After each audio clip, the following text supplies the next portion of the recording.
Alrighty, good morning, Girl Scouts. It looks like we are live. My name is Rachel Wells. I am a Program and Partnerships Manager with the Girl Scouts of Western Ohio. Today, we are going to be covering steps 1 and 2 of the Junior Drawing Badge.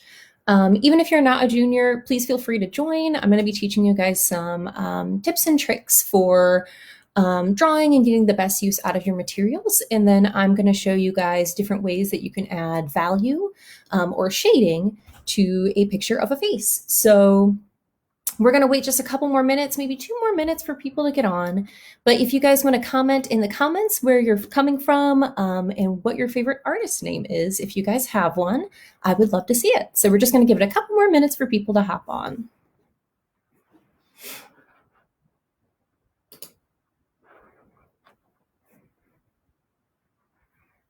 I hope everyone is excited for it to be Friday. I know we're all indoors right now, but it's so nice to have a break on the weekend. I know I'm excited about it. So we'll just give it a couple more minutes for people to join.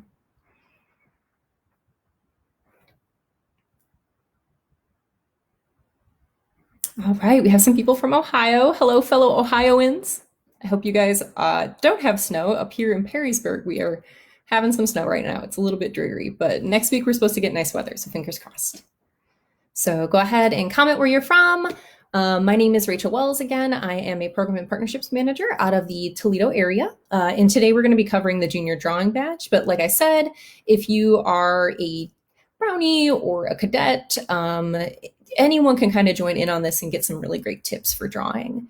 We're going to talk about different supplies. So if you also have a favorite drawing material you like to use, so if you're a big fan of pen or pencil or colored pencil, feel free to comment that too. I'd love to hear what you guys like to draw with and what you like to draw.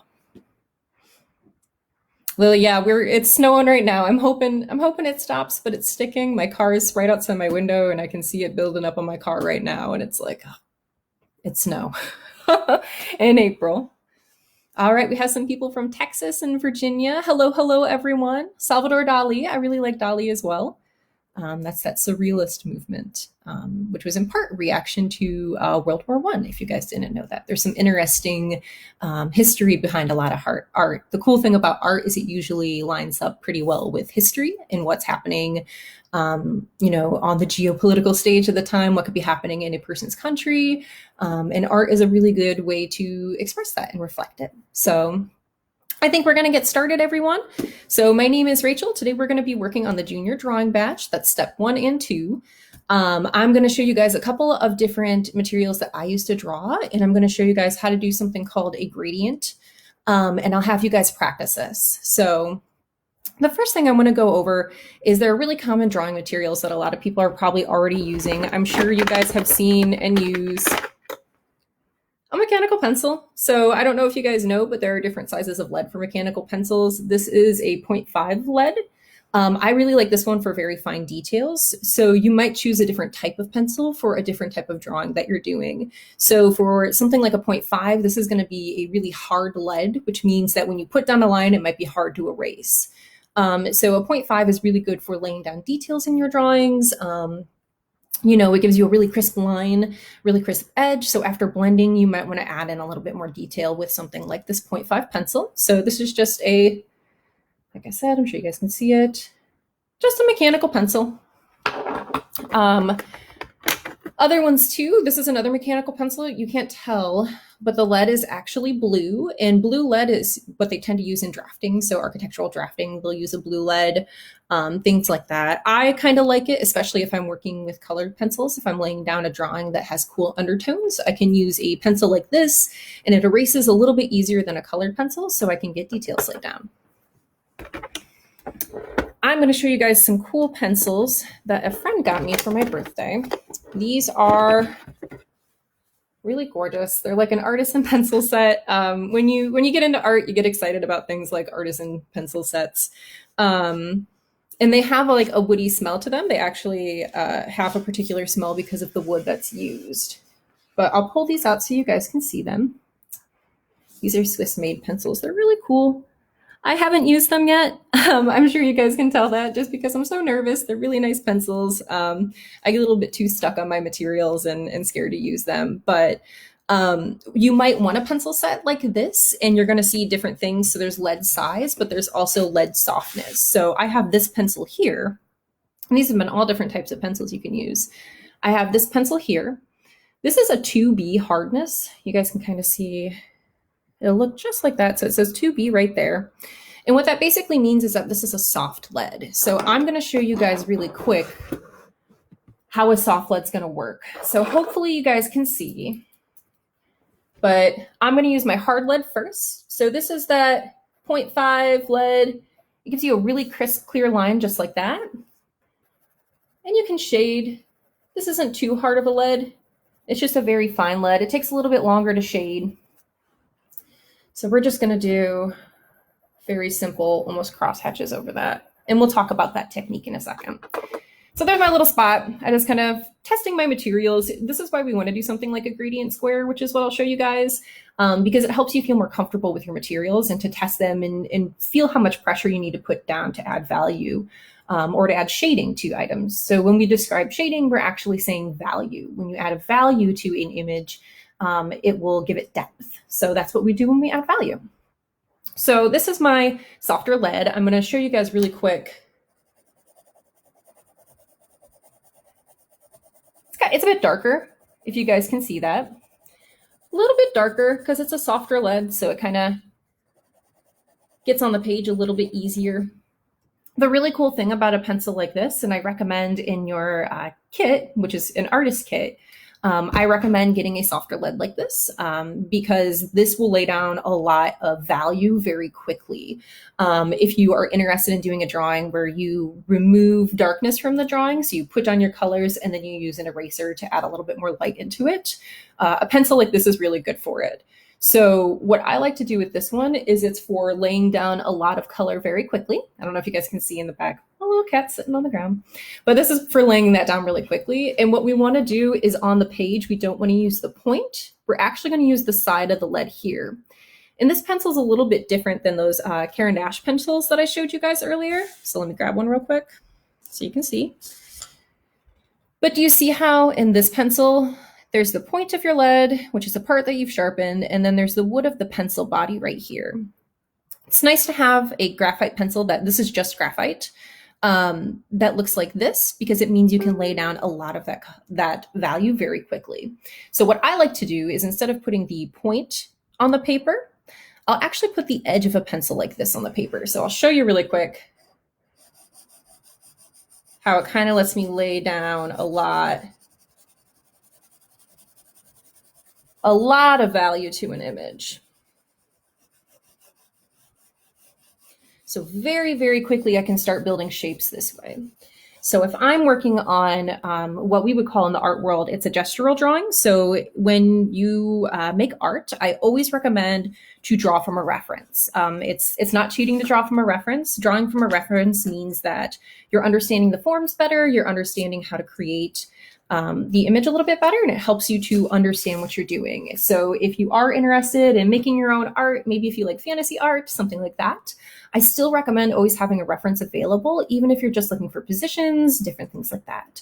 So when you do a gestural drawing, which is a quick drawing when you're looking at an object, or if you're doing a figural studies course, I really like a pencil like this because I can very quickly kind of sketch in some details. So, you know, if arms come down like this, I'm adding in that detail,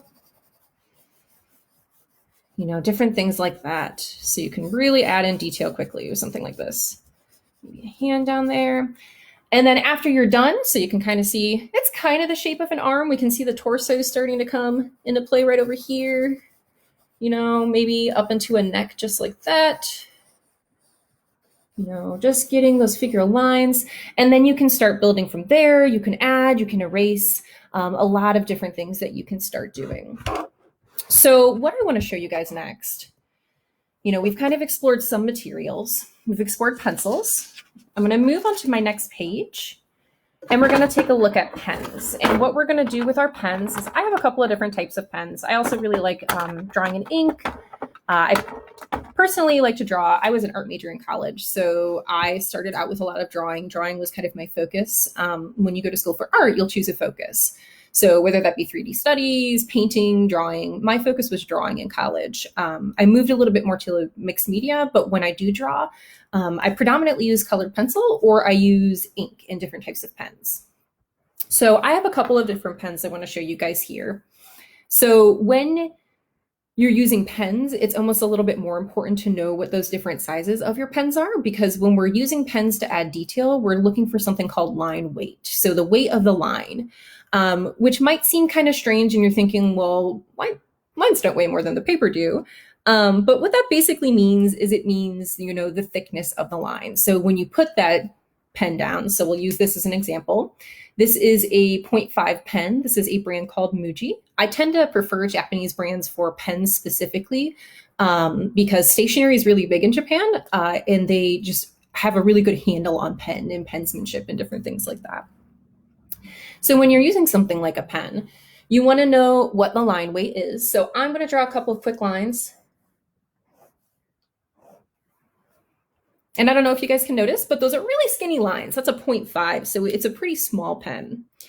I have another 0.5 here, but let me use this one as an example. This is something called a brush pen. Again, it's a Japanese pen. You can see some hiragana and kanji right on there. So it's a Japanese style pen. I really like Japanese pens. You don't have to order from Japan though. We're lucky enough in Toledo to have a couple of really great art supply stores, the Art Supply Depot, which is where I predominantly get these art supplies from, and they're pretty inexpensive. I believe the Muji pen I got from a different store. This was about $1. And this one right here, I think was at most $5, but that's because it's a little bit of a fancier pen. So we're going to look at the line weight for a pen like this. So you guys can kind of see it right there. There we go, put my hand over it. See how the nib, which is that tip of the pen, looks a little bit different? So this one's going to give me a much different line. So let's take a look at that. I'm going to hold down like that and go down like that. Do you guys see? It's a much different thickness with this kind of pen. So we'll do it again. And just like that. So with a pencil, when you add value, you're going to do something called blending, and I'll show you guys a gradient square and what that looks like. So when you work with a pencil, you're probably going to predominantly be using blending. You're going to be using like laying down different colors, things like that. So I have mine right here. This is the gradient square that I started to work on. And I wanted to show you guys with a little bit of technique, 2 different ways that you can lay down colors. So we'll use cross hatching, which is going to be for our pens specifically. So our pens like this. And we're going to use just kind of a smudging technique for our graphite pencil. This is actually a colored pencil. So let me grab those out really quick. Colored pencils tend to deposit pigment a little bit differently. It can be kind of harder to erase a colored pencil. What I recommend if you do want to work in colored pencils and you need some kind of eraser, I'm going to pull out my eraser. Apologize if there's some noises. I got my art kit over here too that I'm pulling things from. But if you want to erase a colored pencil, what you really want is you want a black eraser just like this. And I think this cost me 50 cents tops. Again, I probably got it from Art Supply Depot, but stores online like Dick Blick are also a really great resource. So I have 4 different colored pencils that I work with when I'm adding value to an image. These are all going to be cool toned pencils. This one is actually, I found, is a little bit more warm tone. But what that basically means is that, does it have more of a cool, closer to a blue undertone, or is it a warm, yellowish, kind of reddish undertone? So what kind of undertone does it have? And when you're working with something like this, you really want to make sure that they have the same undertone, because it can kind of make things look a little bit funky and they might blend a little bit differently. So I probably wouldn't use this white one just because it's more of a cream. It might be hard to tell, but it's a little bit warmer of an undertone than what I'm looking for. I want a really cool undertone. So I'm actually going to use this pencil instead, which is a cooler undertone. My pencil of choice is Faber-Castells, but they are a little bit expensive. So for someone who's just starting out, I really don't recommend getting the most expensive supplies. Definitely get supplies that you feel comfortable with. Look online. There's a lot of recommendations for a cheaper brand of colored pencils. I actually recommend something like Prang. That's Prang. They sell those, I believe, at Michael's. They used to sell them at the very least. I recommend those because they have a really nice flow to them, basically. And what that means is that it deposits color in a really nice way. There's enough pigment in the pencils and not filler, so it's pigment and filler, that they blend really nicely still, and you can still get a really nice color to them. So I always recommend before you get started on a drawing, if you're trying on a new material, to create something like this gradient right here. So the gradient is going to be your darkest color to what your lightest color is that you can do with the pencils that you have. So this one right here, I actually started with a mid-tone pencil. So I'll show you guys my mid-tone. So I have a light, medium, and dark. I would almost say try to get a darker pencil in between these two right here, or a pencil in between. I tend to like to have 5 when I'm working from value, but 3 is really all you need. You just have to practice a little bit more with these to get that technique right. So again, when I'm laying down that initial color, if I use a point like this, so if I put my point down, I'll do that really quick. It might be harder to see because this is lighter, but you're kind of, yeah, you can kind of see it. So you can see that color just like that I'm putting down, but there's little lines in it. So I'll bring it a little bit closer so you can see. See how there's lines in some of those? These are really, really smooth right here. So this has been really well blended. And then these ones right here still haven't been completely blended yet. So when you're putting it down, what I recommend doing is you're going to be doing it in layers. So when you work on a drawing, it's not just going to be, put down the color and then you're done with it. If you really want like a smooth texture to the surface of it, you're going to want to put down layers. You're going to want to be light-handed. So when I do a point, that's going to put more pressure on the tip of my pencil. So what I want to do when I'm adding value to an image is I want to make sure I'm not making too stark of a point, because it actually becomes harder for me to erase later if I made a mistake. So start really slow, start really steady, start at that angle I showed you guys. So how you want to hold your pencil when you're adding that value. I know this seems like a really funky grip, but I promise it helps. So I hold my pencil like this, and I use my finger right here to stabilize that point. So when I hold it like this, it means that I securely know how much pressure I'm going to be putting down on this image. So it lets me blend better. And there's a couple of different ways that you can lay down color too. So we'll do just like this on its side, just back and forth.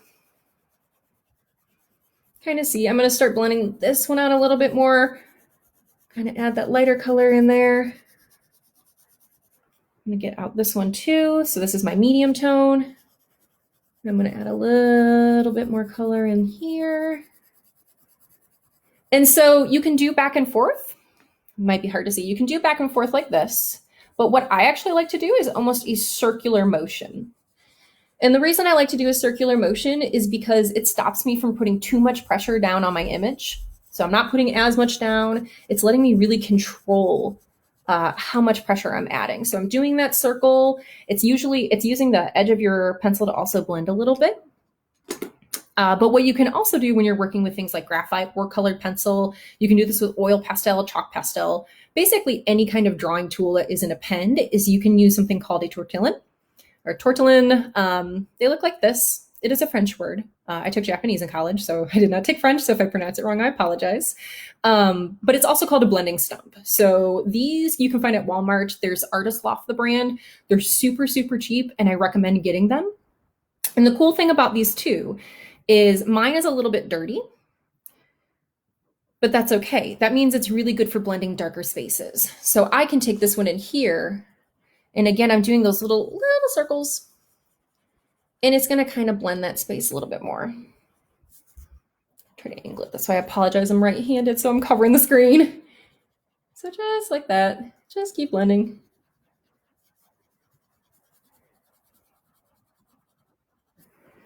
So, but what I don't want to do is that dark end right there. If I took this over here, and I'm going to use it as an example, and started to blend out, do you guys see that it kind of left a mark right there? So it's depositing color because it's removed color in the blending aspect. But it's okay. So if you're on your last blending stump and you're like, oh my gosh, I don't know what to do. I need to blend this, but I don't have a clean blending stump. I'm going to open up my kit right here and grab out sanding paper. So what I actually recommend doing is when you get your kit, get a small piece of just sandpaper right here. And then you can sharpen, but you can clean your blending stump on it by just very gently. And this stump's kind of at the end of its life, so I don't know how well it's going to work, but you can actually sand off those dark layers. And then I have a clean blending stump again. So super easy. You don't have to take too much off. It is easy to use, and I recommend it for colored pencils. I also recommend it for, regular pencils. If you guys are interested in pastels, there's something called Conte crayons, which is kind of like a really hard pastel, which are really fun to use, but they're a little bit trickier. So you can also use that for charcoal as well. When you're doing something like this value, I also recommend keep a piece of paper with you, a spare piece of paper, and lay your piece of paper down where you're, oh, that is the cat. Lay that piece of paper down where you're going to be drawing so that you don't get smudges on it. So super easy, just like that. So now we'll move into a way that you can add value to an image using pens and different things like that. I actually will show you guys a drawing that I've been working on. It's a self-portrait, which is step 2. So we're in step 1 still, but we're going to move into step 2. But this is a technique called cross-hatching. So I really like cross-hatching. It's one of my favorite things to do. When I used to doodle in school, I would just cross-hatch little circles and different things like that to practice technique. But cross-hatching is super easy to do. So I'm going to do, let's start in the middle, just a couple of lines. So go ahead and practice this. You can practice this with your pencils too, if that's what you guys have available to you. But I'm drawing a whole bunch of lines that are parallel to each other, which means that they run next to each other, so concurrent next to each other. So just like that.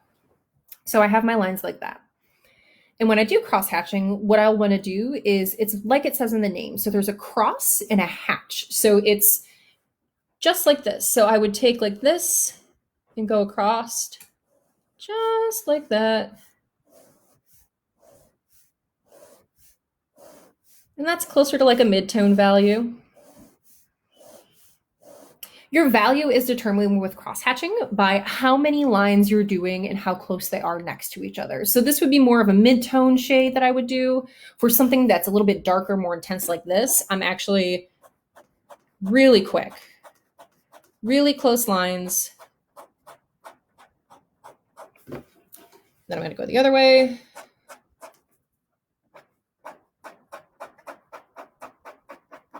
Just like that. So you guys see how the value is a little bit darker than this one here? And you don't just have to do 2 directions with cross-hatching. Once you get like this, you really can keep going and going until it's that darkness that you want to see with your piece. Cross-hatching is also a technique that is used in printmaking. So if you look into woodblock prints, a lot of them will have that like hatching pattern in it too, because it's a very easy and clear way to create value when you don't have the subtleties of something like a pencil. So we've seen a couple of different techniques of things. I'm going to show you guys 2 drawings and work a little bit on a drawing so you guys can see how to add value to a self-portrait or a face. I apologize. It's been a couple years since I've been out of college, so I hope everything looks okay. But I'm going to show you guys something you can do with colored pencil that might not be what you think you always can do with colored pencil. So this is a drawing I did a couple of months ago. It's of a hand. You guys can kind of see it. Get that out of the way. And you might think to yourself, one, it's not finished. You're right, it's not. Still a work in progress. But the other thing you might notice too is that the hand is not colors you would normally anticipate a hand being. Hands aren't really yellow. Hands aren't really purple and red and different colors like that. But with colored pencil, the really cool thing that you can do too is that you can add, you can use the darker colors to add value rather than recreating an exact image. So an exercise we used to do in school is we would have 3 different colors of colored pencil, varying degrees of darkness that were different colors, and we would have to create a self-portrait from those 3. So I encourage you guys to pick 3 different shades of colored pencil. I would do a yellow, a red, and then a dark purple. And try layering them on top of each other and building that color in a way that's really interesting. So have your purple be your darkest shade, your red be your midtone, and that purple that I have kind of running throughout the image be your darkest. And what I also want to show in this image too is, so I'm using colored pencil here, but I'm also using that cross-hatching technique. So I used my blending stump to blend parts of it, but I also added in cross-hatching. The reason being is I personally really like to see a lot of texture to my drawings. I like them to have a lot of life to them, you know, so I will blend and then go back over. When you do blend things out, right here is a good example of something that needs a little bit more color laid down on it, while this is a really smooth blend. So you want to keep adding color to your images. You want to keep adding layers. So like I said at the beginning, really small layers, really fine layers, be very gentle with your pencil, and then keep adding and layering. It's a really great way to create a lot of depth to an image. So that was step one. So we experimented with a couple of different materials. We learned a little bit about them and different techniques we can use with them.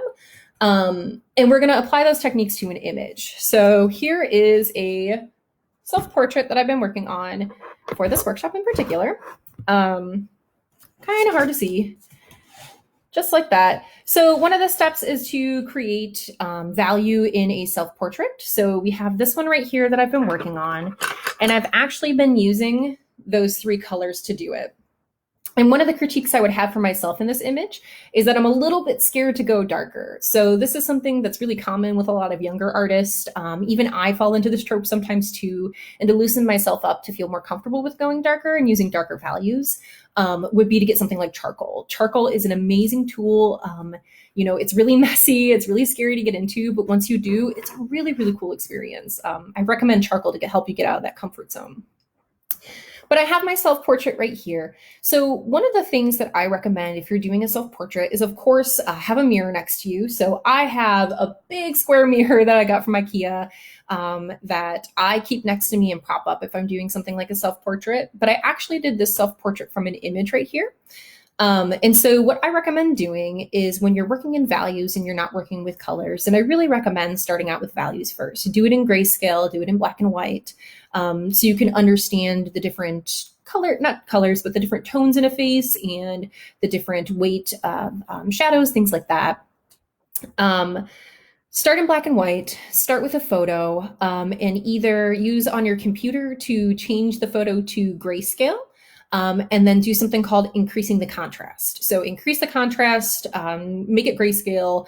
And what that will do is it will over exaggerate some of those shadows in an image, and it'll really help you get more comfortable working with darker tones and darker values. So for this one right here, that's what I did. I made my image grayscale. I actually start with the mid-tone pencil on this one, just because it's a little bit better for laying down line that I can see. It's actually hard for you guys to see because I was so gentle in laying down lines. So we have kind of the hair starting up here, you know, adding in that detail, adding that in over here. The thing about hair that I would recommend doing is don't get caught up in individual strands of hair. That's a mistake I've made in my life, that I get too hyperfixated on individual strands, when instead you should look at the entire you know, like the shape of the hair. So think about things in shapes. So in this image, I really just blocked out, you know, I've got those chunky bangs right here. So I blocked those out, and we'll add detail and shadow into them later. You know, but then we have, you know, just like the very outlines of hair and details and things like that in there. So when we're adding value to an image like this, I tend to use my lightest color. This is the one that I'm using a little bit more towards like the blending aspect. And this is the one that'll never have a point. It'll always be on its side. So I've kind of added some of those shadows and details down in the chin area right here, brought up like that. Add a little bit of that under area. And realism can be really, really tricky sometimes. I don't want to work too much on this image without that reference picture that I was using originally, because then you're gonna miss some of those details. But I'm really just gonna kind of add a little bit more detail in some of these areas. Of course, underneath that, there's gonna be a shadow. You guys can kind of see it too, where my my cheekbone is. So there's that shadow under the cheekbone area, you know, blending up in here. little bit of shadows under the eyes. I have bags under my eyes. That's okay. It's a defining character trait. You know, kind of get that curve on the nose. One of the things I like to do to remember the nose is in a 3D space, and you can kind of see it in this little line right here, is I drew up like this. And then I remember, okay, this is like a flat plane. So there's a flat plane on your nose in the center of your face. And remember that. My nose is a very distinct nose, so it's easy to tell. So I'll show you guys on my nose. So I also broke my nose, so it's a little bit crooked. So there's that flat plane right here that I want you guys to think about and remember when you're making some kind of drawing. So this is almost, think of it like a cone with edges to it though, like if a 3D triangle, you know, there's kind of those edges to it. So think about your nose in that way. When you work on drawings too, what I recommend is breaking them down to their components. This is a book that I used endlessly when I was working in college. It is an awesome reference material. I actually recommend look at like classics and what masters would do.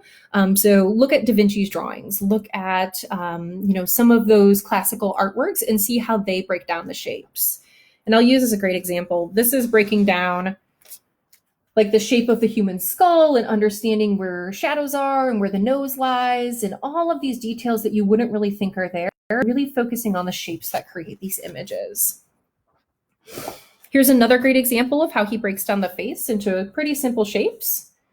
So I like that image right there. I think it's a great starting point for you to understand, you know, there's the planes where your cheekbones lie. It kind of recesses or goes in towards where your jawline is, and then your nose pokes out a little bit. So we can again see the details he puts in this face right here to help him remember where those shadows are going to lie.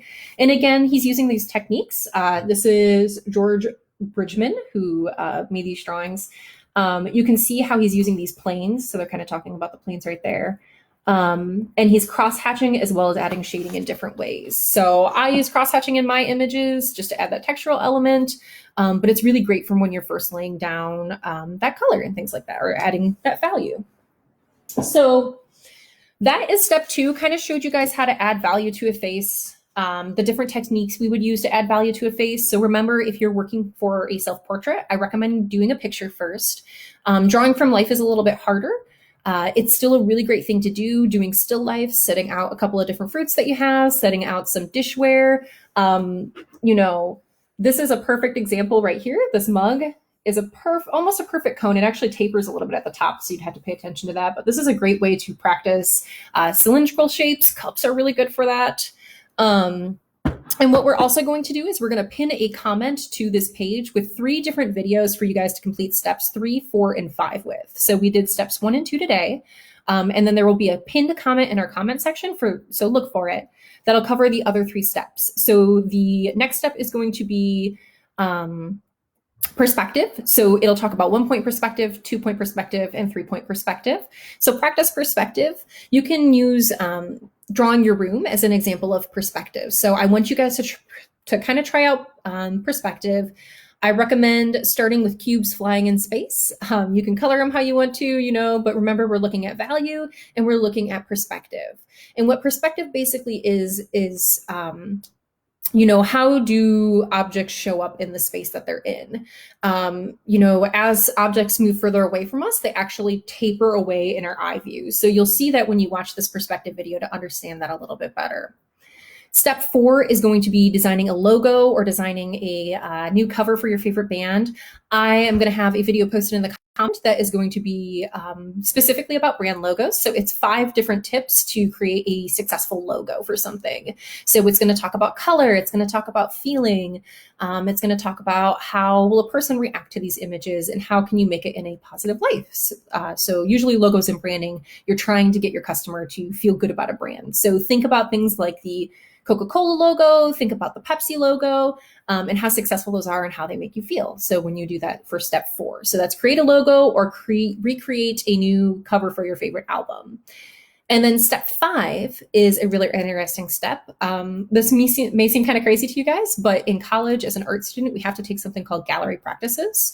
which is how you show your artwork in a space. So step 5 is going to be completed in the 3rd video, and that is going to be a curator of a gallery. So a curator being someone who, either purchases or collects artists to put work into a gallery space, which is basically just like an art room so that they show different things. So step 5 is to show your work and to almost create a gallery. So I want you guys to look at that video. Go to places like the Toledo Museum of Art's website, which is really awesome. They have descriptions. So when was it made? Sometimes galleries will show what was the thought behind why the artist made it. So like we talked about at the beginning, art is influenced by culture around it at the time. So it can be historical events, it can be cultural revolutions, different things like that can actually influence art. So read those kind of descriptions and then see how they place things in the space. One of my favorite parts of making a piece is thinking about how I would show it in a gallery. What we tend to think of when we think of art museums are very clean walls and spots on the spotlights on the image so you can see it really well. But think about creative ways that you can transform that space with your artwork. Something like a 3D sculpture. Do you create a massive 3D sculpture that's super imposing and that's the message behind the piece, that it's an imposing work of art that should command your attention so it takes up most of the gallery?